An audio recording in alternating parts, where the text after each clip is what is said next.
Hey guys, welcome to another episode of Miller Time Family, Foods, and Gardening. Making this video, just wanted to give a shout out. They don't have a channel or nothing like that, but my brother Eric, I got a couple of brothers. I got one that lives in Indiana where I was raised, where I've lived most of my life. And then I've got another brother who moved, I don't know, it's been many years now, but he's moved and bought some property and built down in Tennessee. And so he's in Tennessee, where my mom and them relocated and live now as well. And anyway, he's got a buddy there, Elvis. Now, see, you guys thought Elvis didn't exist, but no, my family has connections, but we'll keep that on the down low. Just kidding. Anyway, one for the money. This is gonna be one for the money. Anyway, so my brother's like, hey, I'm gonna send you some Reapers. I got a buddy of mine who his dad grows them. So I don't think Elvis actually grows these peppers. Hey, these peppers came from Elvis's family. Maybe it's worth some money. Maybe I should just, maybe want to auction these things off or something. Just kidding. So anyway, when I got the peppers here yesterday, it was, not that I've got this long history of experience when it comes to judging whether a pepper is this or that and that, but I've had my hands on multiple Reapers. These don't favor a Reaper. The only thing that they may favor the Reaper is some of the texture on the peppers have a little bit of that like bumpy, that little bumpy ridgy stuff. So I think that there's some Reaper in these peppers, but I think they've been crossed. I asked my brother about it, and he basically said that it's very possible he got him these pepper plants from the nursery, and you don't know what you're getting. They just may advertise as a Reaper plant, and it may have been cross-pollinated. And so to me, I'm looking at these peppers, and they actually look like about 2 or 3 different types of peppers, not just one pepper. I mean, you got one here, and they're fairly small. They're not like really large peppers like I've gotten in the mail, like the big pods I was getting. These are a lot smaller pods. But anyway, like this guy here, this looks like a small ghost pepper, is what this one looks like. It's like a regular just ghost pepper. And then you've got this one here that looks like a Trinidad scorpion pepper.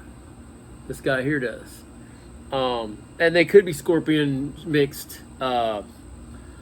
Reapers, Reaper mixed with scorpion. Like this one here. This one looks like it could possibly be a scorpion mixed Reaper cross with a Reaper. And then this one here is kind of varies between the ghost and all of them. I guess there's just kind of variation here.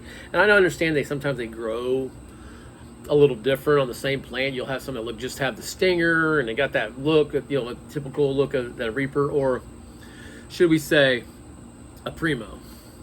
Just being honest, man. I've made a couple videos where we need to let go of the Reaper, and there's more to the story than just that.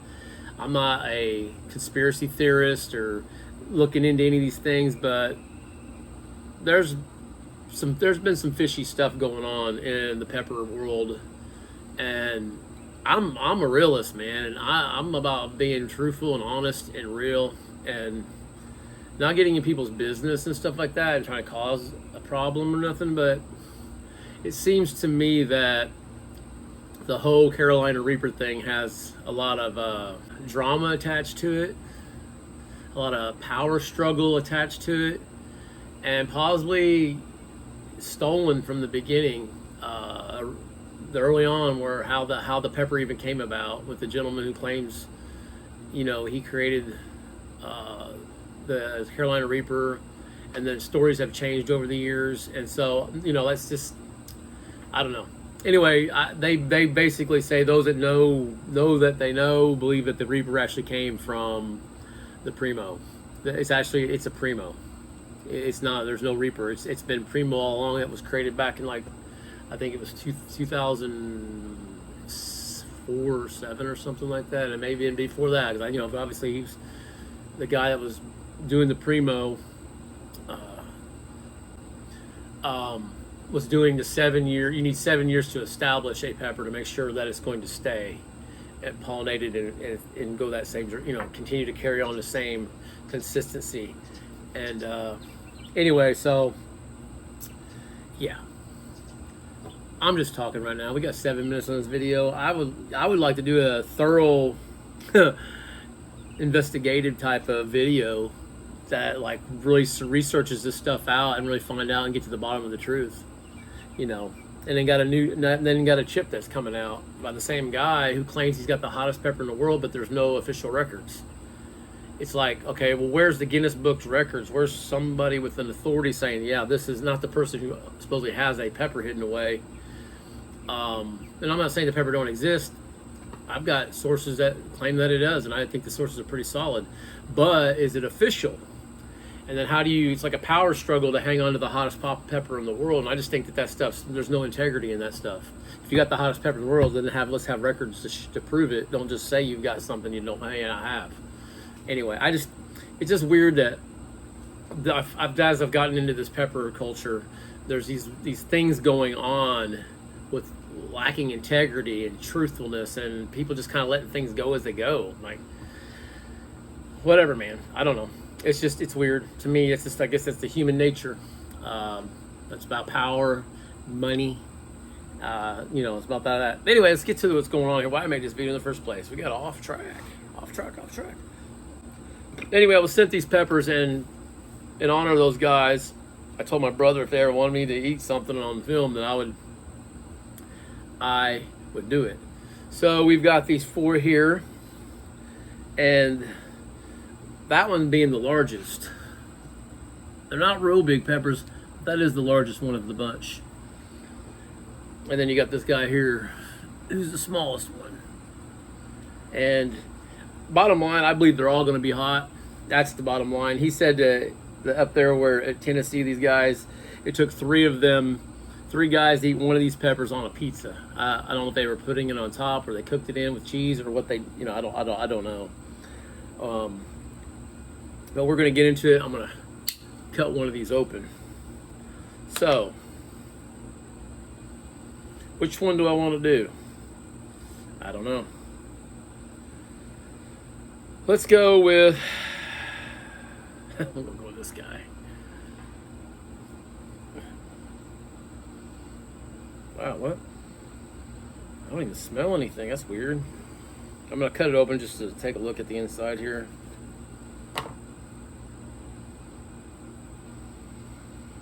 They're a little soft, kind of soft. Not a lot of seeds. Not real strong on smell, that one ain't anyway. Anyway, let's take a ride on the pain train, shall we?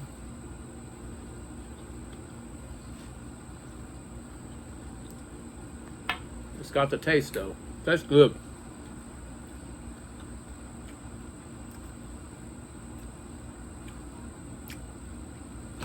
A little bitter at the end. Not bad though. That was actually a really pretty good tasty pepper.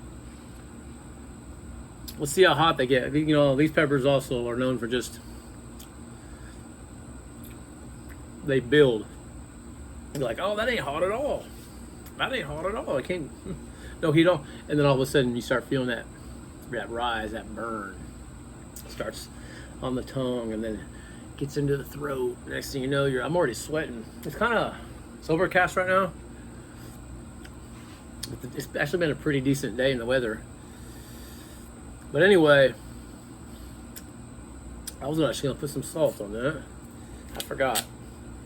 But while we're waiting to get heated up, I did a little experiment yesterday. Check these guys out. I took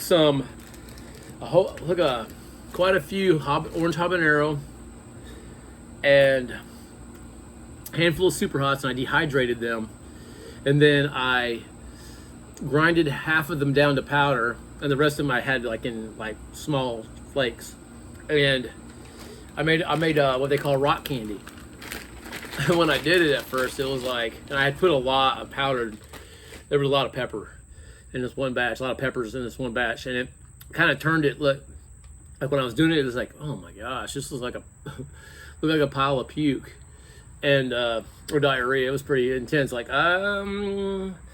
don't know. But anyway, they turned out pretty tasty. I'm pretty I was like, okay, that's just the one first batch, and definitely there's some improvement that needs to happen.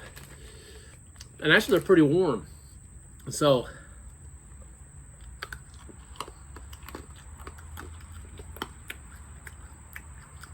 but they have a good taste.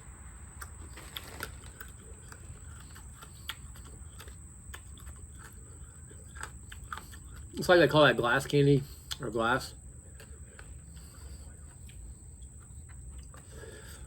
Anyway, that pepper, like I did that red bootla yesterday.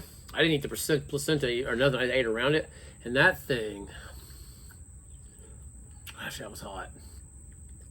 This here's not too bad.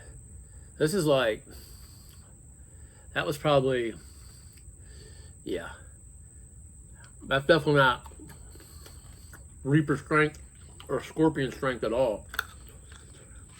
That would be like possibly a low level ghost pepper or something.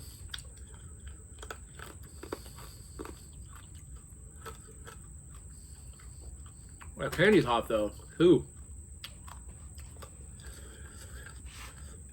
So anyway, it's you, Eric, and you, Elvis. Thanks for the peppers. I appreciate it.